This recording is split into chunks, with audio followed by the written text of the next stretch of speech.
we can just look at one simple fact for those who are not familiar with quantum mechanics, that as you get smaller and smaller particles, we discover that there are no infinite small particles that constitute the basic subatoms of all things, that a thing can exist as either a particle or a wave, and it's problematic, which it will be. And probably the most interesting experiment, which people who don't know anything about quantum mechanics find quite fascinating, is that when you have an atom of matter and it encounters an atom of antimatter, they negate each other. And when that happens, two photons are shot off into space. These photons do not rotate. They go in opposite directions, this side of the universe, this side of the universe. But if an observer looks at this photon here, it begins to rotate. At the very instant that he looks at this photon and it starts to rotate, the photon on the other side of the universe instantly starts to rotate in the opposite direction, even though it's unobserved. The implication of all this then is that there is some matrix common to the entire universe, which includes both photons within it. This photon does not cause this photon to do anything whatsoever. It has no contact with it. Within the microscopic dimension of Newtonian physics, it has no relationship with it.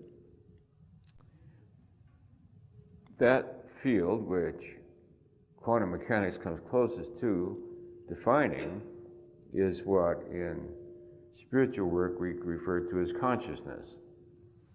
When observed, the photon begins to spin, and the photon on the opposite side of the universe begins to spin in the opposite direction, just from the act of observation, to merely look at it. That's the profound effect of consciousness, that quantum space of infinite potential demonstrates how consciousness then can affect the manifest world, because the observation is not measurable in the manifest world, but its effect is.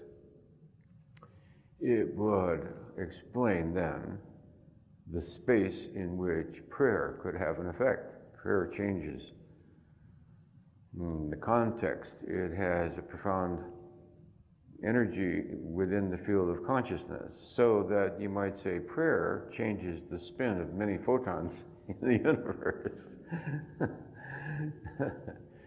It affects the consciousness of many things and people. So that expectation then has an effect. And we know the common saying in spiritual work, what you hold in mind tends to manifest.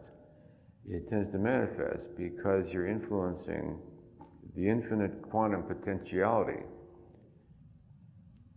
What becomes manifest is merely a potentiality. So with prayer and what we hold in the power of what we hold in mind, we increase the likelihood of this potentiality arising rather than this potentiality and the collapse of the wave function. Did that sound profound? Those of you who know something about quantum mechanics, is that correct, what I said? I have unanimous affirmation.